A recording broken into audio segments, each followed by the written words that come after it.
I totally understand. Okay, do not. And my sense, one way or the other, is that it'll be based upon the kids' golf schedule next summer.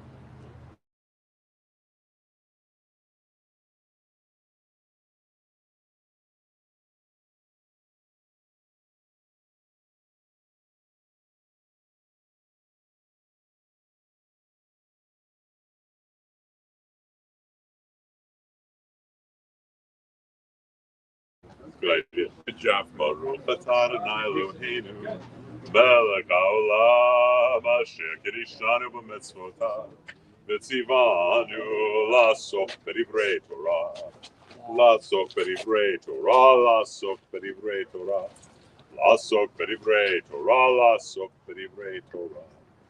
Okay, in case you couldn't tell by my clothing, we're going to talk about. Hey, how are you? We're going to talk about America and Judaism. There's a real problem going on in the world right now. Well, there's a lot of real problems going on in the world right now. But one of them is that there's this anti-Semitic flavor to the country, being led by these social influencers like Candace Owens and Tucker Carlson and these kind of people. Being led, by the way, also by Vice President J.D. Vance. And today I had a talk with Jonathan Tobin, who's the CEO of JNS, Jewish News Syndicate, and I asked him who is the most dangerous and least good for the Jews political official. He said, well, there's a lot, but the worst at the top is J.D. Vance. Really? Yep. And then he said, oh yeah. Who's the best? Wow. And I said, and who's the best? He goes, without a question, Marco Rubio. So, but there's this hatred going on, and part of the line that is said is that you cannot be a Jew and be a good American. When in reality, you cannot be a real patriotic American and be an anti-Semite. Nor can you be a Jew and not be a patriotic American. Because our roots are so deeply embedded in this nation, so deeply ensconced from the very beginning, before the beginning of the nation, literally the very beginning of finding the new world, so to speak, that we need to understand. So we're going to go through some history, and before we even go that, I just want to fast forward in the 1890s. Mark Twain, who I'm a huge fan of, I don't know who else is. I love Twain. Mark Twain wrote an article where he said that the Jews, he perpetuated this 130 years ago, whatever. He said that the Jews are actually not serving in the military and they're not good Americans. As a result, I think it was 63 Jewish Civil War veterans started an organization, and they took that organization. They then reached out to him. To his credit, he wrote an apology and a retraction. And that group of 63 is the Jewish, it was JFW, Jewish Veterans of Foreign Wars. Now I think it's just called Jewish War Veterans now. And they are the longest active organization for veterans in the history of our nation. So we are there. So we're going to talk about this kind of stuff and kind of go this. Good, yes, sir. Can you talk a little bit more about J.D. Vance, because I've heard this, but I haven't really seen it. I can't. We'll wait till we're off camera. I will. Okay. I will. Because I try to keep politics out of it. But understood. Here's your simple answer. His favorite podcaster is Theo Vaughn, who is a raging anti-Semite. Wait. Okay. What's the relationship? It's his favorite podcaster. That's by his own token. For years, he employed Tucker Carlson's son. He did hire Tucker Carlson. Okay, so I'm going to move a little bit this way. So, who wants to begin? Who discovered America in theory? Christopher Columbus. Christopher Columbus. He was a Yid. So, go ahead. Who wants to read at the beginning of page 1? Christopher Columbus and discovery of America. The majority of Spain's Jewish population converted to Judaism after the pogroms of 1300. Many of these Jews converted in name only, leading to the Inquisition being established in 1481 to find out who was really still a Jew, and were called conversos or Moranos. Morano was a slang term and actually means swine. Okay, go on. A derogatory term meaning swine. Forgot I wrote that. Okay. No, I'm Is just, that important? you asked me to read. You asked me to read. The conversos often took on Catholic names such as Jesus, Mary, and Christopher. They continued to practice Judaism in secret, letting their children know at 13 they were really Jewish. So at 13, they take the kid down. What was the bar mitzvah? They take him down to the cell and say, they're not outside this here yet. And that's our people, and we're hiding from that. That's what the conversos were. The Inquisition was actually started in response because they realized there were so many Jews who were not saying they're Catholics but weren't really Catholics. So Yosef changed his name to Jesus, and Miriam changed her name to Mary or Maria. Okay, so please continue. The Alhambra, is that near us? The Alhambra decree issued on March 31st, 1492, ordered the expulsion of practicing Jews from the kingdoms of Castile and Aragon by July 31st of that year. Could Columbus have been a converso? There is That's really the question. Was Columbus Jewish? That's the question. Was he circumcised? We don't have records, so there was no one who said, you know what? That's it. Go on. There is no real way to know as there weren't birth certificates, etc. There are numbers of theories that he wasn't even from Genoa, but actually was Spanish, based on his fluency of the language in his writing and his lack of fluency of Italian. But here are some of the hints that may indeed have been that he may have indeed have been a Jew. These are just some hints. We're going to get to proof later. Some hints. Go on. Modern Spanish scholars such as Jose Arrugo, Bunch of Spanish guys. Go on. a bunch of Spanish guys, Celso Garcia de la Riga, I'm practicing my Spanish, Otero Sanchez, and Nicolas Diaz Perez, that concluded that Columbus was a Morano based on the large amount of clues to his background. There were two batches of ships that sailed from Spain, Port of Palos, on August 3rd, 1492. A batch of ships carrying Jews and a bunch of Jews and Columbus, 3 ships setting for the New World. So they all left at the same time. The Jews were expelled, they left, and Columbus, his 3 ships left at the same time. But go on, please. Thank you. Although Columbus' voyage was originally scheduled for I have August 2nd. teenagers. I can get heckled by anybody. I can too. It's okay. We'll practice these. On August 2nd, he postponed it by 1 day, possibly to be in the grouping with his Jewish brethren.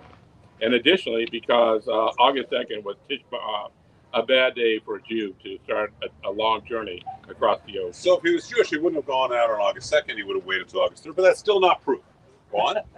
Columbus repeatedly made it clear that his great and passionate goal was the liberation of Jerusalem from the Muslims.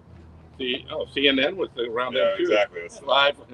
Wow. Who knew? But that's okay. A Catholic would have been passionate about that too. It's not proof. It's just more leaning towards it. Go on. In his last will and testament of May 19th, 1506, he made a number of curious provisions that are clearly Jewish customs. This is traditional. This is a traditional. You need to include these things in your will. Like donation. Yeah, go on. Okay, 1/10 of his income to the poor. Provide an anonymous dowry for poor girls. Mama's boy. Okay, just kidding. Okay. Left money to a Jew living at the entrance of the Lisbon Jewish quarter. That was the one person that he left it to by name. On his final documents, he used a triangular signature of dots and letters that is similar to the inscriptions found in Jewish cemeteries in Spain. So in Spain and Portugal, some other places, on cemeteries, there's a combination of letters and dots that say who this person was or specifically when they died. But it's a combination. It's like a code. But it's like when you go to some cemeteries today, it'll have Z. It'll say Z and then looks like quotation marks L. Well, that actually stands for may the memory be blessed in Hebrew. So he resigned on it. Okay. He also instructed his heirs to always use this signature in perpetuity. According to Cecil Roth's book, History of Muranos, this was an angrom substitute for the cottage, allowing Columbus' descendants to always take cottage from him without risking their lives. So they don't have to just have it in front of them, but it's a code that says it's another way to teach you to say cottage. Okay? Again, it's a stronger hint, but it's not a proof yet, per se. Go on. I mean, it may have just been a design he liked and he wanted on his gravestone. Go on. Estelle Irizarry, a professor of linguistics at Georgetown, has analyzed hundreds of his handwritten letters and concluded that his Castilian Spanish is actually Ladino when writing to his son or family. So there's Orlando, maybe, do you know Ladino at all? No. So give an example of what a Castilian Spanish word might be in Ladino. There's for example, we don't use like hijo means son in Ladino is hijo. So there's a different thing. So his Spanish was actually Ladino, which is a combination of Spanish, Portuguese, and Hebrew. It's like Yiddish, but for Sephardic Jews. Right. Okay, same kind of thing. Go on. In 12 of the 13 letters he writes to his son, he has the Hebrew letters Beit and Hey at the top left corner of the letter, which stands for Be'ezrat, Hashem, with the help of God, something observant Jews write at the top of documents such as high holiday registration. So how many of you got your high holiday registration packets? Who did not get them? Okay, we need to. Some other people didn't get those. So if you look at them, or any document the temple does, or any document that I do, it's an actual document. On the top, it'll have a bet and that quotation marks. They're called chik chik and hey, and it stands for Bezrat Hashem, with God's help, because we realize nothing is ever happening without God's help. He wrote that. Please continue. The one letter that he does not include this was a letter meant for King Ferdinand. This Jewish habit is as clear a proof of his Judaism as can be established short of a Brit Milah and baby naming certificate. So short of seeing his foreskin, this is the best. No one's writing Hebrew letters like an Orthodox Jew for Bezrat Hashem if they're not Jewish.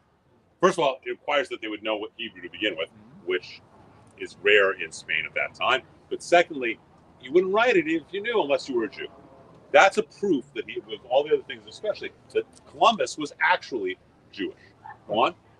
Columbus' voyage was not, as is commonly believed, funded by the deep pockets of Queen Isabella, but rather by two Jewish conversos and another prominent Jew. Louis de Santigel and Gabriel Sanchez advanced an interest-free loan of 17,000 ducats from their own pocket to help pay for the voyage, as did Don Isaac Rabanel, rabbi and Jewish statesman. So the trip actually wasn't paid for by Isabella; it was actually paid for by Jews. How'd they find out? How come this is all history? This is all. There's a book about this in the Harvard Press, but this is all. That's all clear. Their loan documents are still there. Go on. The first two letters Columbus sent back from his journey were not to Ferdinand and Isabella, but to Santa Angel and Sanchez, thanking them for their support and telling them what he had found. Not jewels, but Jews were the real financial basis for the first expedition of Columbus, wrote Herbert Adams in his 1892 treatise, Columbus and his discovery of America. Okay. Okay. So Columbus was Jewish, right? Woo! So this nation was founded, discovered, so to speak, by a Jew. We go back to the very beginning with this continent, with this country. Okay. So we probably should say Christopher Columbus, sailed the ocean blue because he was thrown out of Spain and he was a Jew, or something like that, right? Because that's really what it is. That's to discover the land. But let's go on about how this country, as a nation, United States, continues to be an expression of Judaism in so many ways. Who wants to read? This is Colonial America and the Jewish Influence, the top of page 3. Who would like to read? So let's go. In 1649, Solomon Franco, a Sephardic Jew from Holland, believed to be first Jew who settled in Boston, was an agent for a Dutch merchant and delivered supplies to Major General Edward Gibbons of the Massachusetts militia. So a Sephardic Jew from Holland is already involved in the financing of the nation. Okay, specifically in Massachusetts. That goes back to 1649. Continue. In the 1650s, Asser Levy and Jacob Berenson, two Dutch Jews living in New Amsterdam, Later New York, successfully pressured the Dutch West India Company and Governor Stuyvesant to acquire religious freedom and not have to go to court on Saturdays, own property. Levy was the first Jew known to have owned a house and to be town burghers. Congregation Sharit Israel was founded in New York in 1654. Okay, so again, we're at the very beginnings of this nation before it's even the United States. Continue, please. No Christian community in history identified more with the people of the book, that would be Jews, than did the early settlers of the Massachusetts Bay Colony, who believed their own lives to be a literal reenactment of the biblical drama of the Hebrew nation. These emigre Puritans dramatized their own situation as the righteous remnant of the church, corrupted by the Babylonian woe, and saw themselves as instruments of divine providence, a people chosen to build their new commonwealth on the covenant entered into at Mount Sinai. This country, remember, the early settlers are coming here because they want religious freedom. So they really viewed themselves as a reenactment, as a recapitulation of the Jews getting out of Egypt and having access to a new land, a new promised land. Okay, please continue. Now we're going to get Clergymen Samuel Langdon, Ezra Stiles, and John Witherspoon, the presidents, respectively, of Harvard, Yale, and Princeton, all discussed revolutionary politics in biblical terms. It was during Stiles' tenure that Hebrew became a required class at Yale, and Stiles was deeply influenced by his friendship and study with Rabbi Chaim Yitzhak Taragal, from whom he learned the value of studying text in the original language. So much so that there were even commencement speeches from Yale as well as other schools that were done in Hebrew. They actually did their commencement speeches in Hebrew. That's not, that's how deeply ensconced they were in the tradition. Go on, please. So what? What year was Yale? 16 something. It was 16 something. 1654, something like that. Yale and England. Yeah. Yes. Continue on. If you look below, you'll see the Yale seal and coat of arms has Hebrew in the midst of it, Urim Tumim, a phrase meaning light and perfection, which was carved into the ancient breastplates of the Kohen Gadol, according to the Torah.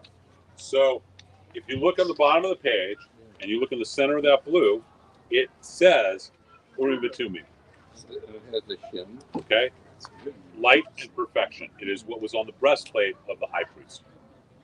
Okay? So this is the seal today. This is still the seal of the nation. Please continue. But Yale is not alone in the 9 original colleges of the colonies. Below is Columbia, which has God's name in Hebrew at the top of it. You see the Yud Hey Vav Hey. And Dartmouth, which also has the Yud Hey Vav Hey in it as well. Okay, so these are Ivy League schools which don't accept Jews now, or they'd rather have students for justice in Palestine. Yeah. But their seals have Hebrew in them. But they don't know that. do they have to cover it up? Still.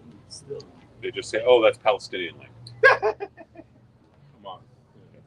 All right. Who wants to read about common sense? Who wants to read common sense? Somebody. So let's go, Fiona. Common sense. Thomas Paine's pamphlet, published in 1776, sold over 150,000 copies.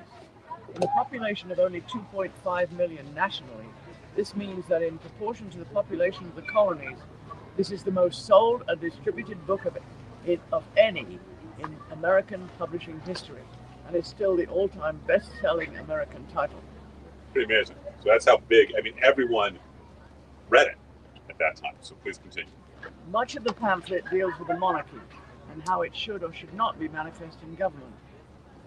Paine details many teachings that are given in the book of Judges and Samuel, specifically about Gideon not choosing to accept a kingship from the ancient Hebrews, but rather telling the people that they should revere no king but God. So Gideon and some of the judges. So what happens is we get Moses. We all know the story of Moses, right?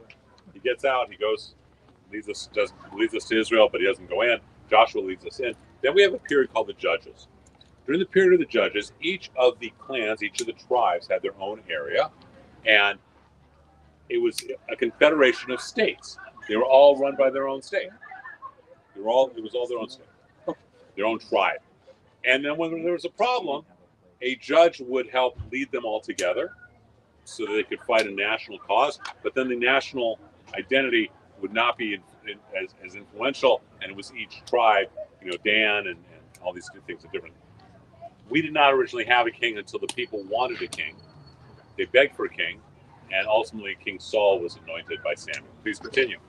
This concept of only having a king of God becomes more manifest in the basics of U.S. governmental structure as detailed by the framers. The biblical teachings of Samuel are shared by Paine that deal with Samuel's exhortations to the Hebrews not to ever have any king. The Hebrews wanted to be like other nations. Paine uses these Jewish teachings to demonstrate how America should not be subject to the English monarchy. So before there's even a nation, Paine in common sense is saying we should have a nation and it should be structured the way that ancient Israel was. Please continue. This concept is very Jewish and distinct from the Christian understanding that Jesus is also king, and that in Catholicism, the Pope is the earthly representation and king. Although Paine questioned the Bible as divine, he clearly appreciated the Jewish understandings and teachings from these books about monarchy and kingship. Because remember, in Christianity, Jesus is king, and in the Pope, the church, the Pope is not king, he's the Pope, which supersedes and is above a king. He was the guys from Chicago. And which is always amazing to me, if the Pope is infallible, but he's only infallible when he sits in a chair. If the Pope just says something off the cuff, it's not infallible. When he sits in a chair, what he says is the word of God, which makes me think it's not him, it's the chair. But he has to be infallible because he's a White Sox fan. That would be. Having worked for the White Sox, I'm happy with that. Okay, please continue as we go on with the education of the Founding Fathers and some of the Founding Fathers. Please continue. Hebrew was so popular among American educational institutions that it was a required course in all of the 9 universities established before America was established as a nation. Harvard, Yale, Princeton, Columbia, Penn, Brown, Dartmouth, William and Mary, Rutgers. All 9 of the original universities in this country demanded Hebrew as a mandatory course. Please continue. Even though Hebrew was not required in universities of England, all of the Founding Fathers who had been educated in America would have been trained in biblical Hebrew as well as Tanakh. There were even numerous commencement speeches that were given in Hebrew in the mid-18th century. Benjamin Rush wrote the following in his editorials denouncing the Tea Act. What did not Moses forsake and suffer for his countrymen? What shining examples of patriotism do we behold in Joshua, Samuel, Maccabees, and all the illustrious princes, captains, and prophets among the Jews. At the time of the American Revolution, the interest in the knowledge of Hebrew was so widespread as to allow the circulation of the story that certain members of Congress proposed that the use of English be formally prohibited in the U.S. and Hebrew substituted for it. That's how deeply they tied themselves and associated to Jewish biblical structure and elders. Whole different world had that happened, and we'd be reading right to left. Okay, who wants to read about Alexander Hamilton? Who saw Hamilton? Who heard of Hamilton, the show? I know who he is, so I didn't see the show. Okay, so who wants to read about Alexander Hamilton? What, are you just picking on Sandy? Yeah. Ready? He's eating. Alexander Hamilton, the Jew. Enough research has been done that a book is coming out from It's Harvard already out, by the University way. Press It's already out. on the topic of Hamilton, the Jewish founding father. On the Danish colony of St. Croix, where before Hamilton was born, his mother, Rachel Fawcett, married a man named Johann Michael Levine, who sometimes went by the name of Lavian, a Sephardic version of the name Levine. Both according to Jewish law and Dutch law of the time, Rachel would have had to convert to Judaism to marry Levine. Levine was not Hamilton's father, who was a merchant, a typical profession for Jews of the time. Okay, so she has to convert, she marries this guy, Levine. That's her first husband. Go on, please. Rachel and Levine had a child who was not baptized. Which they are baptism records in St. Croix, and in most places, church keeps very detailed baptism records. They had a child, they didn't do a baptism. If you're a Catholic, you do a baptism. Why? Because in Catholic theology, if you're not baptized, you go to hell. So that's why they do the baptism. They didn't have, their child wasn't baptized. Why? Because he was Jewish. He was Jewish. Go on, please. They had a bad marriage, and she was arrested for whoredom. When released, she left St. Croix and went to Nevis. She was never divorced from Levine, but met James Hamilton, a Scotsman, who was Alexander's father. According to the Talmud, once someone converts, they remain a Jew, and their children, if the mother is Jewish, are Jewish. So she never got a get. She didn't get divorced. She's still Jewish. She meets Hamilton, and they have a little baby named Alexander. Please continue. Not getting a divorce falls in line with the challenges she would have had in initiating a get. There is no baptismal record for Hamilton on Nevis. And again, the Catholic Church keeps copious records of baptism, so they know where the Catholics are. That's still true today. Go on, please. He was raised in a Jewish school, and it is doubtful a Jewish school would have accepted a Christian. So if you saw the show, it talks about how there were people that were supporting him and sent him to America. Well, that's the school that he went to yeshiva. A yeshiva's not going to take a Catholic kid. Okay? Forget about the fact that what Catholic kids would want to go to one. The yeshiva is only Jewish. That's where he was raised. Another evidence that the man is Jewish. Go on, please. Rachel kept the last name of Levine until her death back in St. Croix in 1768, and was not buried in the Christian cemetery there. She was buried on the grounds of her sister's home, a common practice for Jews, as there were no Jewish cemetery on St. Croix. Jewish law demands that you must be buried in a kosher ground in a Jewish cemetery.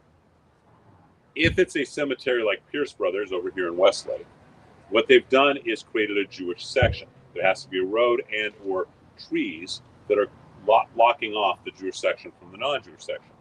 That doesn't exist in a lot of places, and so what Jews would do is they would get buried in the backyard of someone who has a home. It's common practice. What if she had a tattoo? Well, maybe she had a scarlet letter. I don't know. There's a great Curb Your Enthusiasm. Okay, go on, please. He forges relationships with American Jewry that we don't see with any other founding father. According to Dr. Andrew Korwancher, author of The Jewish Founding Father, Alexander Hamilton's Hidden Life. Korwancher details that he defended Jewish rights in the courts, and that he put a Jew on the board of Columbia University, the first Jew on the board of any American college. Again, this is all evidence. This all compounds, and it's clear who Hamilton was. Continue. One of the most important cases of his legal career saw Hamilton defending a French Jewish merchant, Louis Le Guin, in a New York court in 1800. As the case progressed, Louis Le Guin's opponent's lawyer resorted to accrued anti-Semitism, accusing the Jewish merchant of old age anti-Jewish stereotypes of being dishonest and lying under oath. Hamilton not only defended his client, he issued an eloquent defense of Jews in general. Why distrust the evidence of Jews? Hamilton passionately told the court. Jews once were under the immediate government of God himself, and they were selected as the witnesses of his miracles and charged with the spirit of prophecy. Hamilton won that case in what was at the time the largest award in American history. Again, there he is defending the Jews, supporting the Jews. His mother's Jewish. Went through yeshiva. Please continue. Hamilton never. So what? Why did he just come out and say he's Jewish? Because he wanted to be able to stay in power. He wanted to still have influence.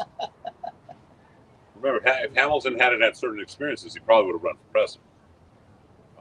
Remember, he was very involved in a lot of different things, including he had a huge involvement in Thomas Jefferson's election.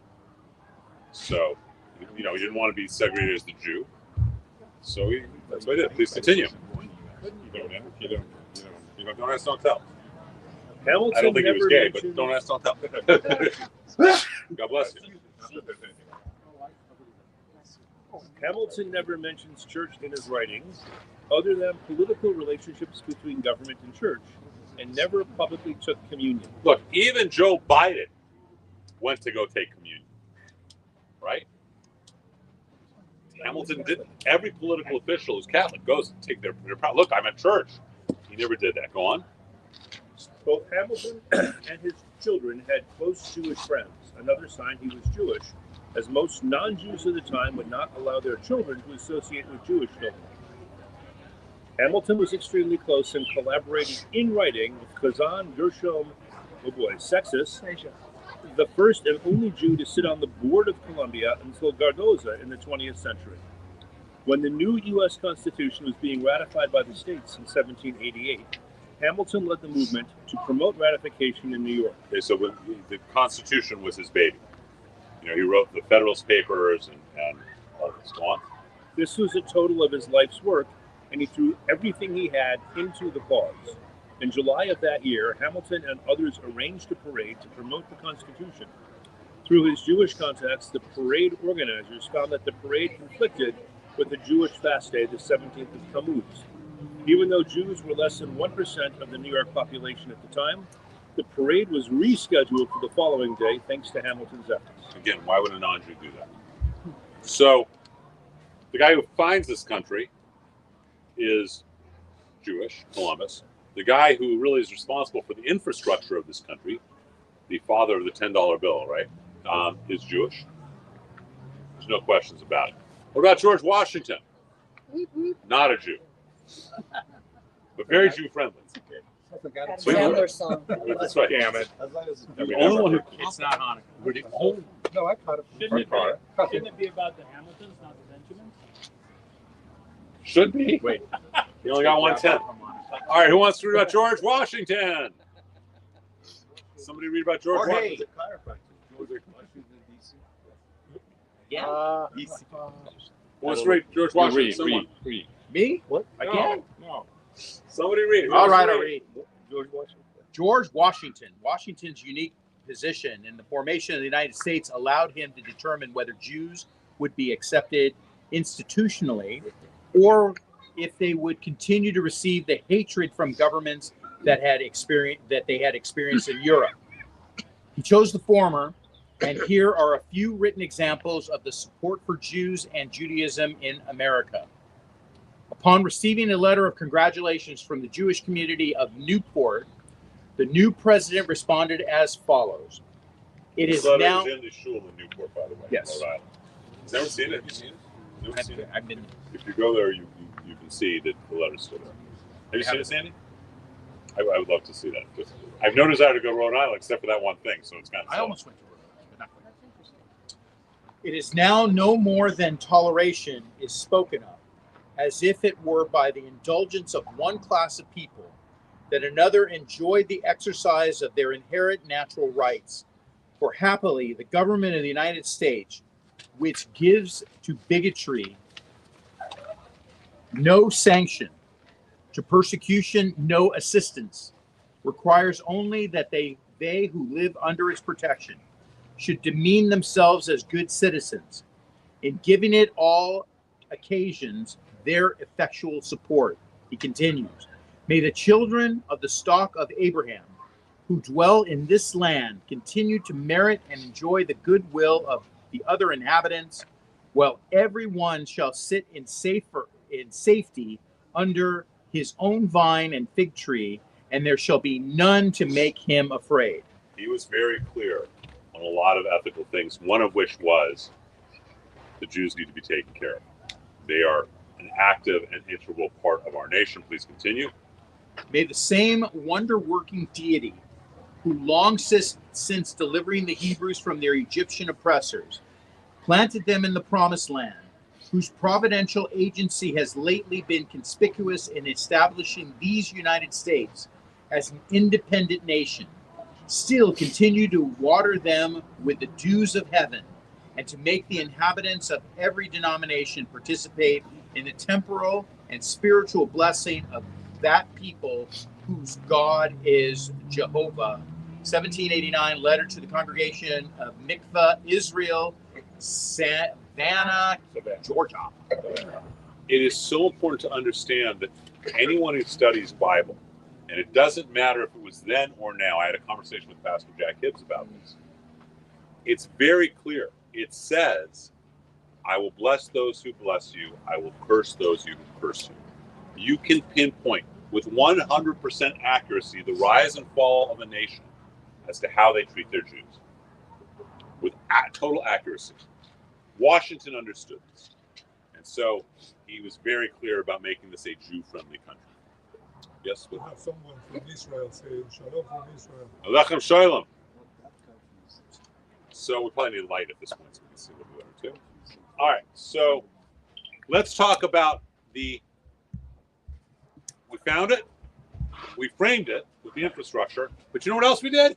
We financed it. Who wants to read about Chaim Solomon? Love that guy. Love the guy. Who wants to read about him? Somebody, loudly. There we go. Go.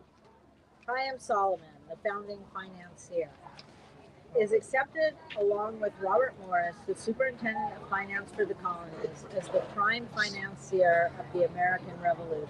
This is all historians accept this. These Robert Morris and Chaim Solomon were the two guys who financed the revolution. They were responsible. They did it. Please continue. Born in Poland in 1740, this businessman immigrated to New York in 1775 and was a successful financial broker for merchants in overseas trading. He joined the Sons of Liberty and was arrested as a spy in September 1776. He was arrested again in 1778 and sentenced to death, but escaped to Philadelphia with his family. In 1781, while working with Morris, he used his personal and professional relationships to convert French loans into ready cash by selling bills of exchange. Let's do arbitrage. Go on. From 1781 to 1784, records show Solomon's fundraising and personal lending helped provide over $650,000, approximatly 18 million, $35,722.16 in 2018. That was the last number Wikipedia had. So go on. And financing to George Washington in his war effort. Okay, go on. Yorktown. In August 1781, the Continental Army had trapped Lieutenant General Charles Cornwallis in the Virginian coastal town of Yorktown. George Washington and the main army and Count Rochambeau. You know, just like rock, paper, scissors, Rochambeau. With his French army, decided to march from the Hudson Highlands to Yorktown and deliver the final blow. But Washington's war chest was completely empty, as was that of Congress. Without food, uniforms, and supplies, Washington's troops were close to mutiny. Washington determined that he needed at least $20,000 to finance the campaign. When Morris told him there were no funds and no credit available, Washington gave him a simple but eloquent order: send for Chaim Solomon. Solomon raised $20,000 through the sale of bills of exchange. With that contribution, Washington conducted the Yorktown campaign, which proved to be the final battle of the Revolution. Okay, this is again. Morris couldn't do it. Send for Chaim Solomon. Please continue. In 1784, Solomon answered anti-Semitic slander in the press by famously stating, "I am a Jew. It is my own nation. I do not despair that we shall obtain every other privilege that we aspire to enjoy along with our fellow citizens." Okay, please continue about it. This is a legend. It may or may not be true, but it's a great story if it's not. Okay. There is a legend that during the design process of the Great Seal, Washington asked what compensation Solomon wanted in return for his financial contributions to the American Revolutionary War. He replied that he wanted nothing for himself, but that he wanted something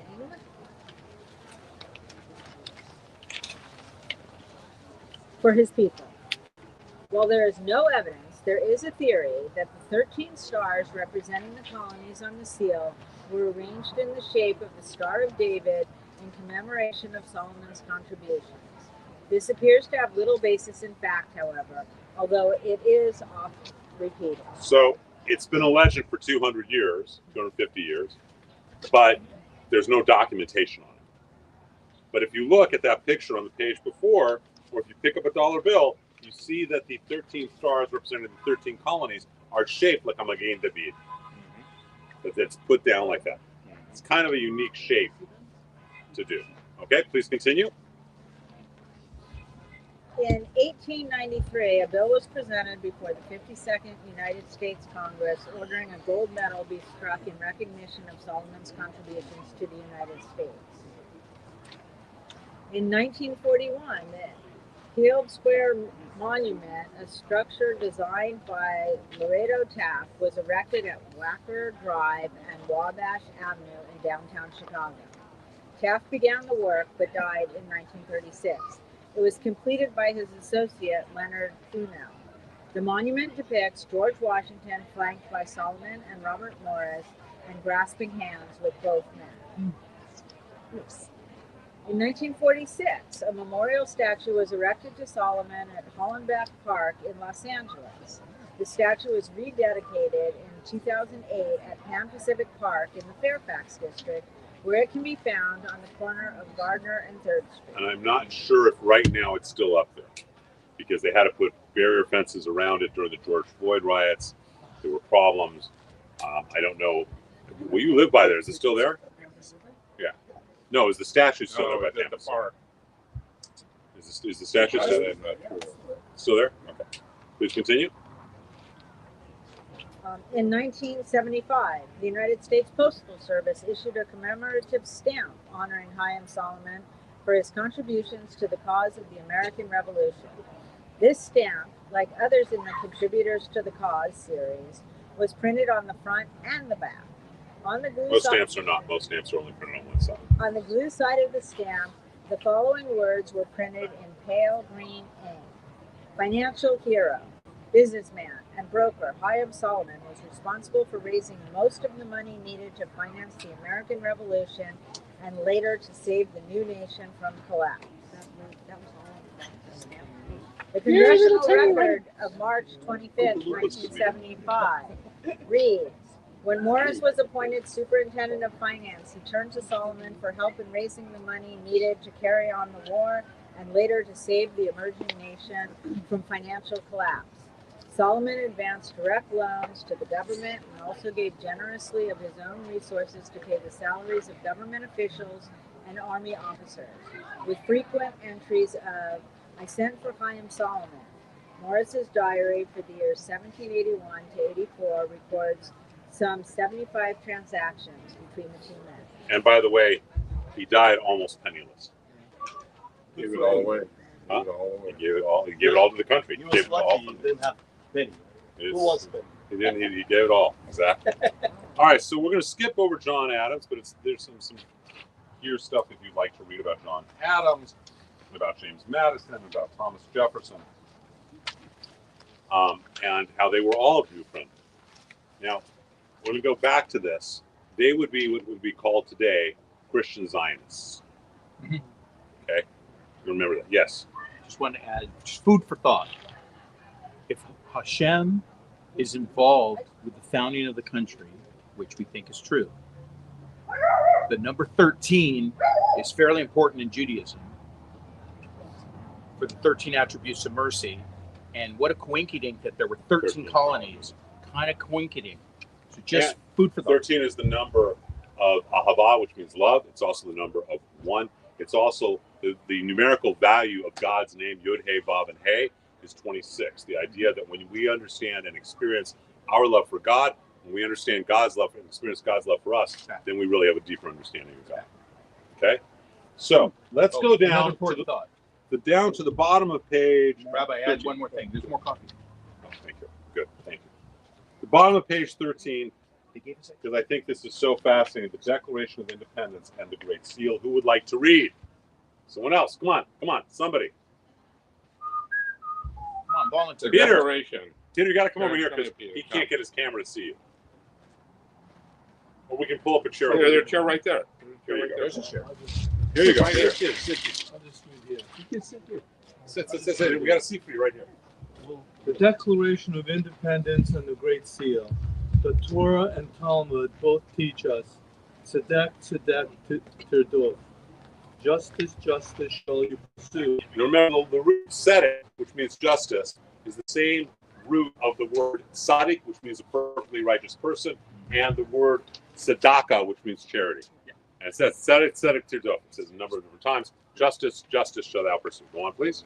A Jewish concept, this became the spiritual foundation of the United States. As Jews, we are not just complain when we see injustice, we are to do all that we can to rectify it.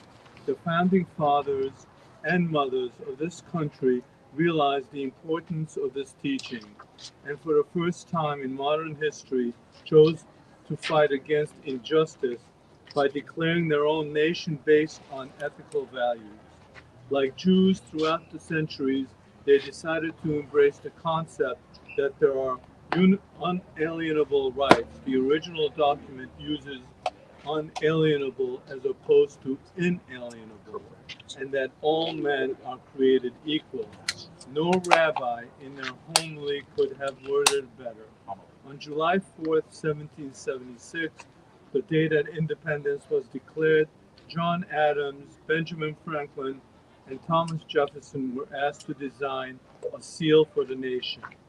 Both Franklin and Jefferson wanted the seal to include imagery of Moses leading the Exodus from Egypt, crossing the sea, and God being present with them in their journey through the wilderness. That's how our founding fathers viewed themselves, that they were the recapitulation of the ancient Hebrews getting out of Egypt.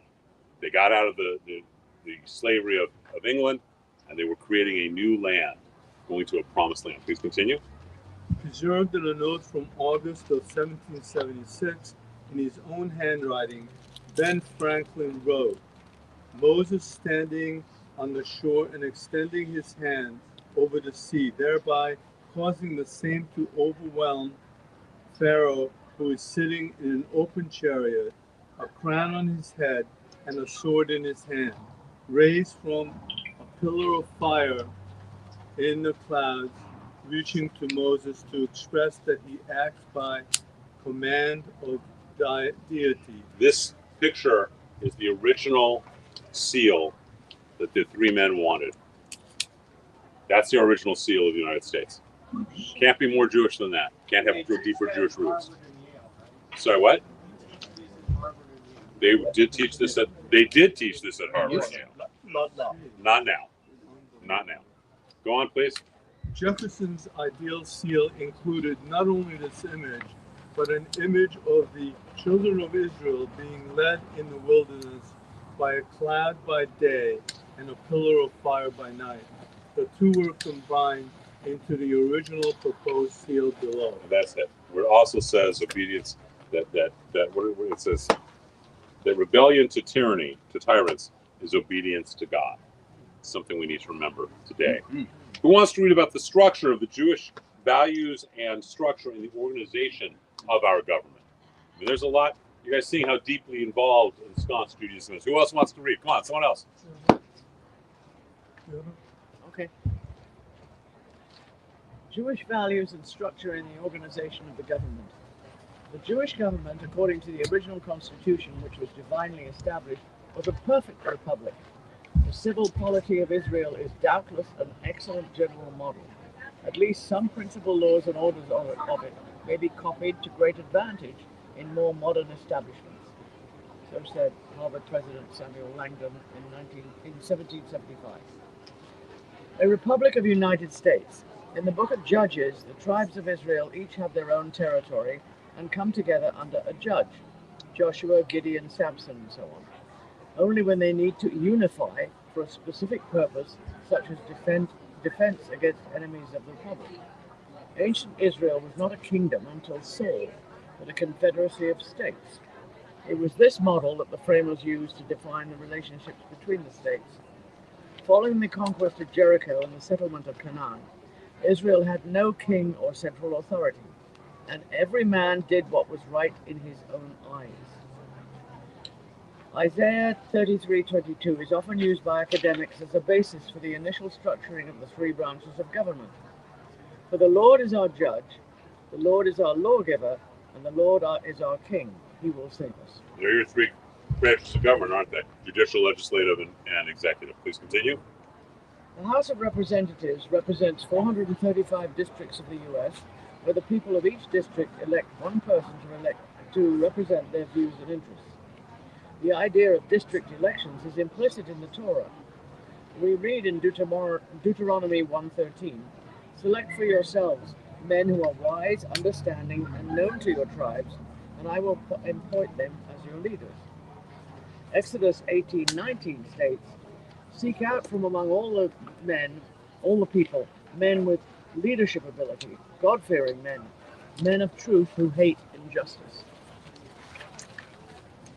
Similar qualifications are prescribed in the original constitutions Maryland, Massachusetts, New Hampshire, and Rhode Island. Each tribe was to select the best men to be their representatives. Rabbi Samson Raphael Hirsch comments that each tribe, Shevet, is to choose out of its own midst men whose character can only be known by their lives, hence whose character is known only to those who have associated with them. This is the biblical source of residential requirements for representatives and senators in the U.S. Also, what is here called a tribe was called a district, Pelish, after the second temple period. Okay, so the whole concept of the House of Representatives is from Torah. They didn't make this. I mean, we talk about how brilliant the framers were. They were, but they also were just duplicating what already existed in the Torah, and they were knowledgeable about the Torah to begin with. Please continue. It is a principle of Jewish law that no legislation should be imposed upon the public unless the majority can conform to it. This requires legislators to consider or consult the opinions of their constituents. Hence, representative democracy can be attributed to Judaism by adding that representatives must be men who are wise and haters of bribes. This would make for an aristocratic democracy, or a universal aristocracy, a kingdom of priests. The Senate represents the 50 states of the federal union. It therefore represents the federal principle. But the idea of federalism goes back to the Torah and the 12 tribes. Each tribe had its own distinct identity, its own governor, and its own judicial system. A unitary executive, or president, is a Torah principle. When Moses told Joshua to consult the elders when he was about to lead the Jews across the Jordan, God countermanded Moses. There can only be one leader in a generation. And if we look at Tractate Sanhedrin 8a, we see that Jewish law opposes collective leadership. Additionally, just to make it clear, Jewish law is antithetical to socialism. Okay? We don't believe in collective leadership. It's very clear. There should be a unitary leader, but there should be a separate legislative and judicial bodies. Socialism of a collective leadership is antithetical to Judaism. And yet Jews were... And yet Jews have been involved. They've been involved, but they were secular. They stepped away from the Judaism. Please continue. Additionally, just as a president of the United States must be a native-born American and not a naturalized citizen, so a king of ancient Israel must be born of a Jewish mother and not a ger or convert. The Supreme Court is the final interpreter of the American Constitution and is a direct copy of the model of the Great Sanhedrin, which was the final interpreter of the Jewish Constitution, the Torah. That's where the dialogues of Talmud come from, the dialogues between the sages of the Sanhedrin. Go on. Like the Sanhedrin, judgments are based on precedents, but judgments are also made reinterpreting the words of Torah based on Parashah Shoftim in the book of Deuteronomy, which teaches that we should go to the judges of your times. Samuel 7:15-6 is often understood as the basis for lifetime appointments for judges, as well as the concept of circuit courts. And Samuel judged Israel all the days of his life, and he went from year to year on a circuit to Bethel and Gilgal and Mizpah, and judged Israel in all those places. So do you guys see how our entire three branches of government is based directly on the Tanakh? Bless you. Okay? We found the country. We framed the country, we financed the country, and our structure is what the infrastructure of the country is. Who wants to read, this is just a little bit of fun, the Liberty Bell. Who's seen the Liberty Bell? Great, one of you who's seen it can read it. Bless you. Liberty Bell. Liberty Bell. Go. It is often okay. It is often assumed that the bell celebrates freedom from British rule. Not the case, though. The bell predates the revolution by more than 20 years. Rather, a majority part of the liberty most likely celebrated, and here comes the Jewish tie-in, is religious freedom, both freedom of expression and freedom from legal discrimination on religious grounds. The Liberty Bell was commissioned by the Pennsylvania Assembly to celebrate the 50th anniversary of a remarkable document, William Penn's Charter of Rights and Privileges, issued for the citizens of the state in 1701.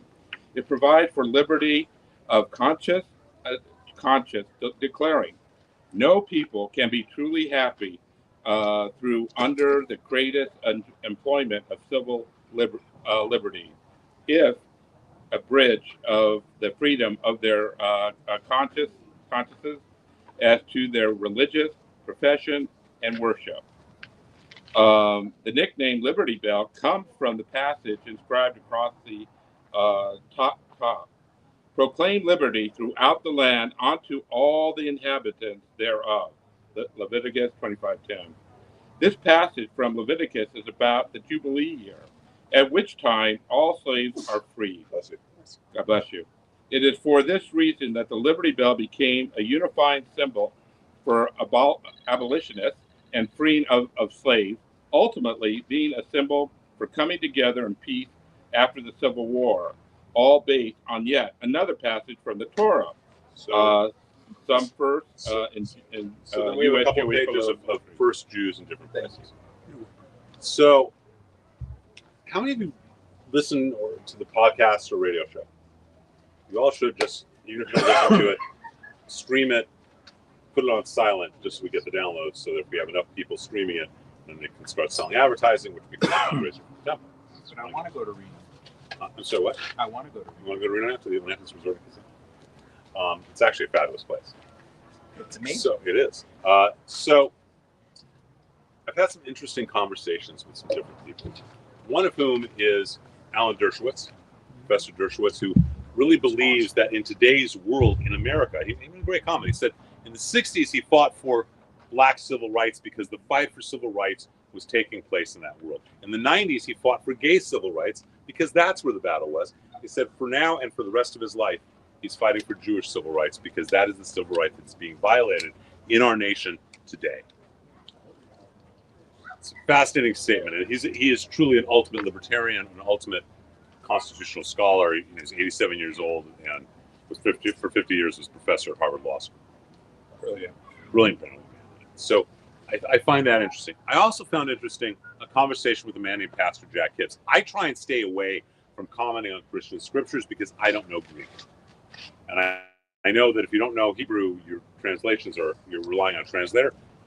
Pastor Hibbs had an interesting comment. His belief is that this entire country was created for one purpose: to help create and support the nation of Israel.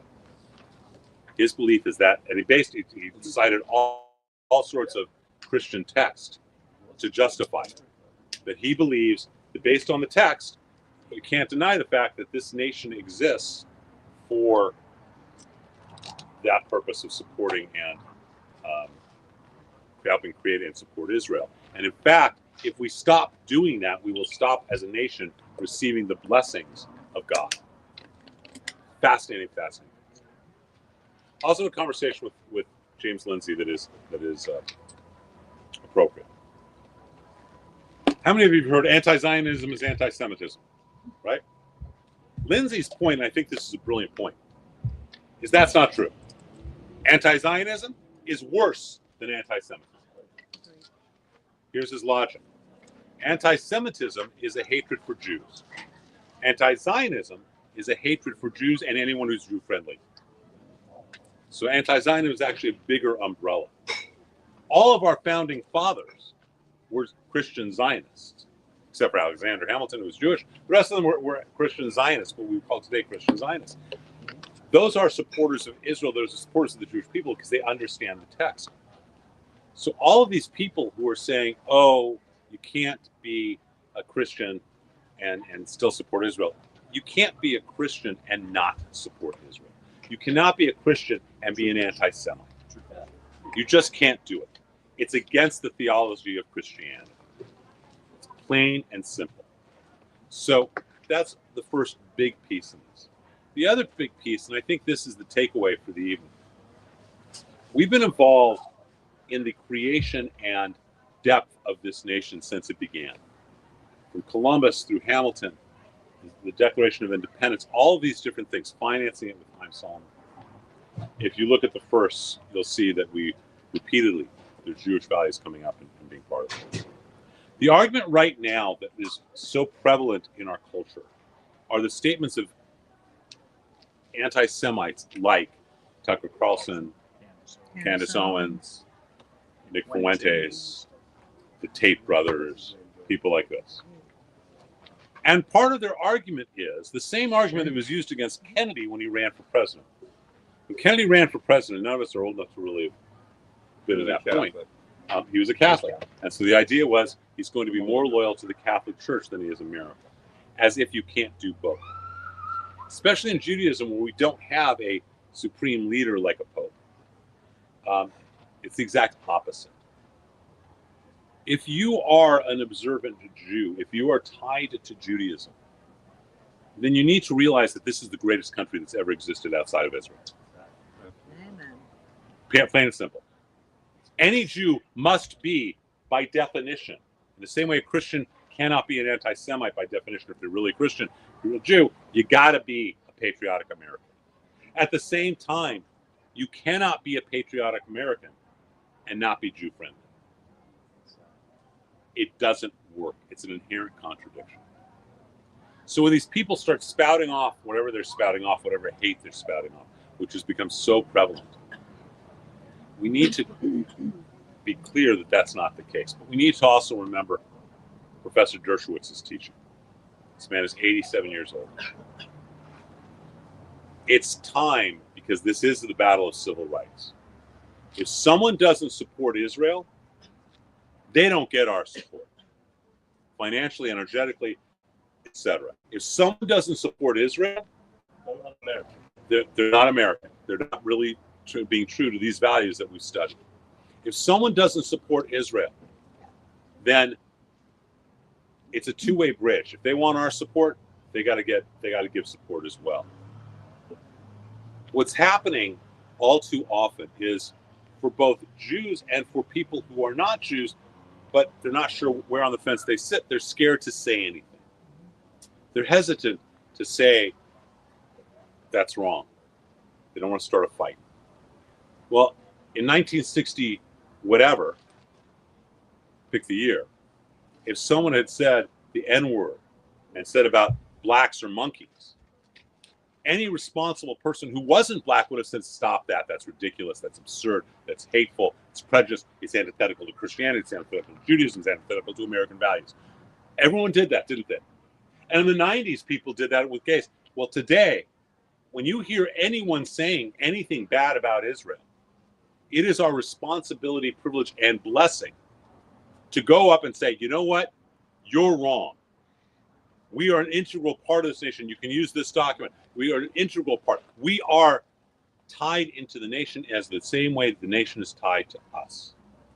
When someone espouses anti-Semitism, and anti-Zionism is anti-Semitism plus, it is our responsibility to go up and say, stop. Here's the reality in America. Most people are not anti-Semitic. Most people haven't even spent any time with a Jew, let alone more than one. The majority of people have not met a Jew. And it's our responsibility when the people, most of America is not anti-Semitic. Most of America is also not pro-Israel. Because again, it's not in their consciousness. They're thinking about their mortgage payment, their kid's basketball game, golf tournament, whatever it might be. They're thinking about whatever they're thinking about in their life. I need to get married. I need to have a child. I need to plan retirement.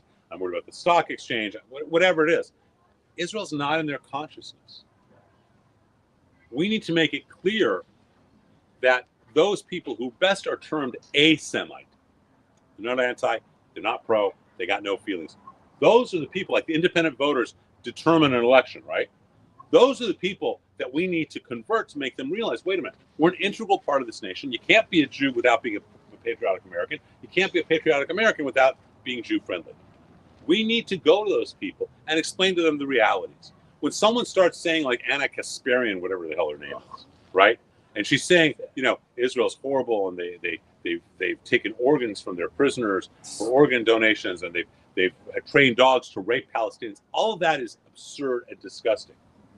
We need to remind people instead that the Quran encourages, does not even say it's permissible, encourages lying if it will help achieve the goal of a worldwide caliphate. Exactly. Yes. We need to point out the truth. Yes. It's a key to get. We need to do that. We need to step up and say, you know what?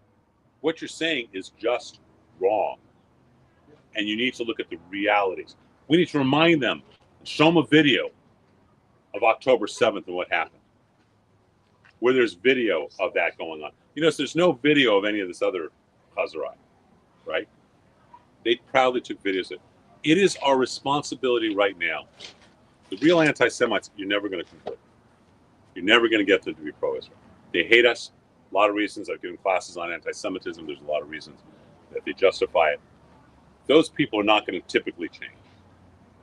But the people who are a-Semitic, who are not convinced on one side or the other, but they are Americans, they're proud Americans, whatever side of the aisle they vote on. Those are the people we need to reach out. We need to teach about what the Quran really says. We need to teach about Jewish relationships. And we need to show that this nation doesn't exist as it is without Judaism. It just doesn't exist. That's where the battle is. The Talmud teaches that if you see a crime being committed across the river and you do nothing to try and prevent the crime, you are guilty of the crime. This is not just a crime that you're seeing across the river. If you're seeing someone spout off about Israel, spout off about anti-Semitism, you need to step up and say this just isn't the case. Yeah. I have a question. I grew up in a conservative temple. I started at our temple preschool. Hadad Ariel. Hadad Ariel. And all the way till 16, where I was confirmed. But at that, I didn't make Hebrew high school. I was too stupid. But anyways, or too smart. Yeah. And I went to Israel in 1970. But I got to tell you something. This was never taught in Hebrew school, and I think that's a shanda. This kind of education needs to be taught to our Jewish kids, to their parents, and I think that's where we're missing the boat.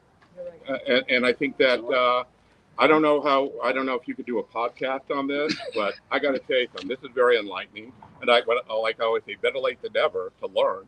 And I always love learning. And I think I'm going to say it again. It's a shanda that children, Jewish children going to Hebrew school, are not learning this. So I will again quote Professor Dershowitz, because he's much wiser than I can ever imagine being. So what do we do about the problems with anti-Semitism? And his answer, we need new rabbis. The problem is the rabbis. He said even more so, the rabbinic schools, which have all become woke. So on the one hand, you have the Reform and Conservative movement, which the vast majority are on the far left politically. They don't want to touch this because it's not in sync with what their values are. As an example, let's talk about abortion for a second. The Jewish take on abortion, I've given classes on it. The Jewish take on abortion is very clear, and I wrote a book on it. It's very clear. It is not about the right of the fetus at all. It's all about the rights of the woman, of the mother. But with rights come responsibilities. And in the same way, the fetus is actually considered a limb of the mother or a thigh of the mother. If you don't like the way your leg looks, you don't get to go to a doctor and say amputate it. In the same way, because that's a desecration of God. In the same way, abortion is forbidden unless it threatens the life. It's called a road death. It threatens the life of the mother in some way, and that could include psychologically or emotionally. But what happens is that Reform rabbi says, well, I am pro-abortion because that's how I was raised. So now that I've said my target is pro-abortion, that's my bullseye, I'm going to draw a target around and say, look, Judaism is pro-abortion. It's not. Okay? This should be being taught by rabbis. It should be taught in rabbinic schools, but it's not. Not even in the rabbinic schools. Not less in the rabbinic schools. Really? And if you want the proof on that, there were a number of years ago, 7-8 years ago, I think, there was a letter written by rabbinic and cantorial students from 3 or 4 of the major schools in the Reform and Conservative movement. It was a public letter that was published, I believe, in the New York Times, among elsewhere, where they were saying, enough of all this, we need to have a two-state solution, Palestinians are being abused, etc., etc. And I wrote an article about it, saying, these are supposed to be the future Jewish leaders. They should all be thrown out of rabbinic school right now. But that would mean less money for those rabbinic schools. That would mean that the dean, who's making $400,000 a year, wouldn't be able to get that salary. And the people that I blame are not the students. They're useful idiots. It's the deans. It's the board of directors, the people who are involved in those schools. Dershowitz's point is we need to make the shift from the bottom up and from the top down. That we need to make a shift as people and demand more of our rabbis, of our synagogues, of our rabbinical schools, and say exactly what you said. Why is this not being taught to children? Why is it that the vast majority of kids, how many of you, before being here, ever heard of Chaim Solomon when you were a child? 1, 2, couple, right? 5, 10% of the people here. What about the University of Judaism? Do they set the curriculum for Hebrew schools? No. Do they give money out to? They don't set a curriculum for anything. It's now AJU, and it's a Jewish university in theory, kind of sort of. You can get an undergraduate degree there, and it's a rabbinic school for the conservative movement, along with JTS. You're right. This should all be taught to children. Why isn't it? Well, you know what? That's the teacher's fault. It's the board's fault. It's the rabbi's fault. And it's very frustrating to me that there were hundreds of, so I'm not going to say which one, but at one of the largest Reform synagogues here in Los Angeles, a few years ago when the Iran deal happened, the rabbi, who's extremely far left, and we're on tape, and I'm with ladies, so I'm not going to say exactly what he is. Anyone speak Arabic?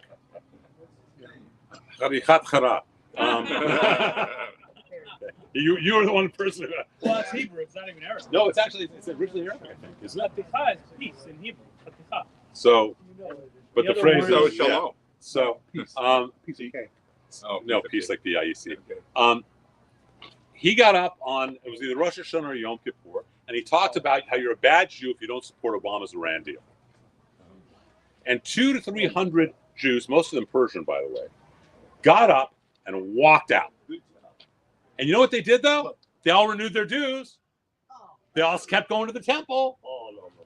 So why should that rabbi change? That same rabbi, and I know this because Allison's dad was one of the founding members of this temple. He'd been there for, he's been there for 50 years, 55 years, or whatever it is. And he sent a letter afterwards to the rabbi saying, I don't come to your temple so I can hear your politics. And you guys notice I don't talk politics from the pulpit.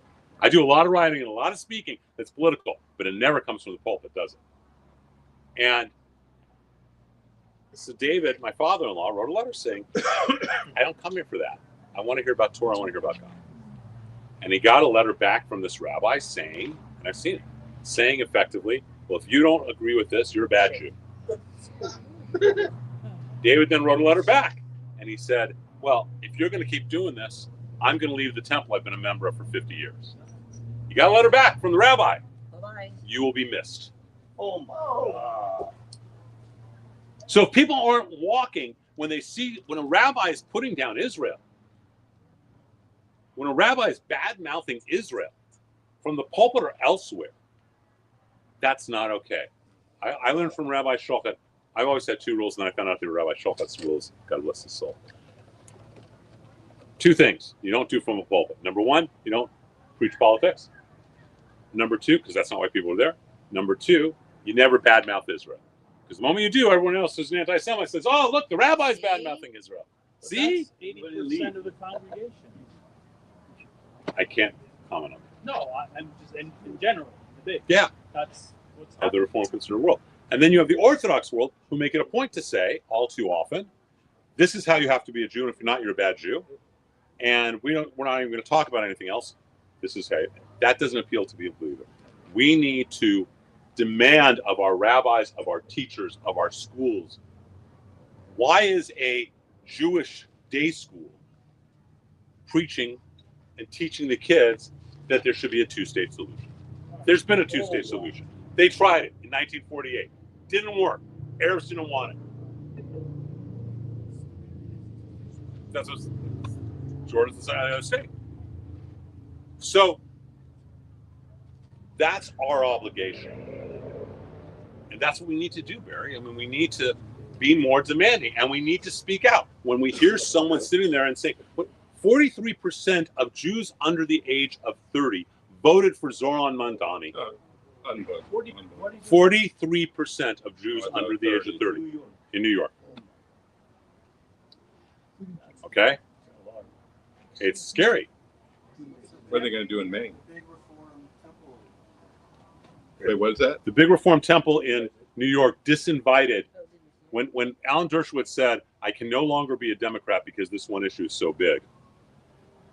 The big temple in New York said, well, we scheduled you to speak, but we're canceling it now. As opposed to having dialogue. So you don't agree with him. So have someone else come up and debate Professor Dershowitz. What's the problem? Elu ve'elu. These words and these words can both be words of God. Well, they just disinvited him. So it's our obligation to make a point of saying we are Jews and we are Americans. I asked Jonathan Tobin today, we taped the show for Sunday, and given the anti-Semitism, are we Jews living in America or are we Americans who happen to be Jewish? His answer was, we should be both. This is our country. Not only Jewish country, but we are part of it. And we need to step up and own that and the responsibility that comes with that. We help find it. We help fund it. We help create an infrastructure. We help create everything. We're an integral part of it. And We're too small. what? What's Chabad's opinion? Chabad has Chabad is different than it was when the Rebbe was alive. Let's just start with that. When the Rebbe was alive, people who became ordained as rabbis were knowledgeable men. They had to learn. Now my understanding is you can become a Chabad rabbi in either 1 or 2 years. You just don't know how to daven real fast. And typically your father or father-in-law or uncle is a Chabad rabbi. Every denomination has the same problem with how they feel about Israel. Reform, conservative, Orthodox. I mean, within the Orthodox movement, you have the Nukatsuri and all the problems that they bring and all that stuff. So every movement has the same problem. One of the biggest problems with us is that we even have any type of movement within Judaism. That's why we're not attached to a movement. You guys all know that. You know, in Israel, everyone's just Jewish. That's all it is here. That's all it is here. It's ridiculous. That's why if you look at temples that in the last 20 years, 30 years, that the ones that survived COVID and that are thriving are actually what's called post-denominational. So I teach Orthodox theology. You all know that. We use a conservative prayer book, and our liturgy we do in a very reformed way. We have amplified music. We do a lot in English, etc. Judaism we don't need all these distinctions, and we need to stop it. And we need to realize that our tie to Israel is so important. It's so important. Eugene Fisher, of the Central Conference of Bishops years ago said, a Catholic will never understand a Jew's tie to Israel, and a Jew will never understand how a bunch of guys go into a building, white smoke comes out, and one of them suddenly infallible. Because it doesn't make sense to us either, but it makes sense for them. Bottom line is that we need to step up. We've been quiet too long. I'm not saying we need to all go be Mir Kahana and every Jew at 22. Okay, I am saying when Joel's saying that, I am saying that we need when people are making stupid comments, ignorant comments. We need to step up and point out how wrong they are. That's our obligation, our responsibility, and our privilege. Because at the end of the day, we are Jews and we are Americans. And we need to be both. Both for the nation and for our culture. I hope this was helpful. I hope there was some fun stuff. It makes July 4th that much more fun. And we have services at the park this Friday night. Shabbat under the stars at the park at 7 o'clock, not 7:30. 7, I know. So, and just have that's. I hope this was. Game by any chance? What game? USA Paraguay soccer World Cup. No, but if you want, you can bring a soccer player. Have golf balls. We'll hit them with golf. Golf balls. Thank you guys, and I hope I'll see you on Friday. USA player. Thanks.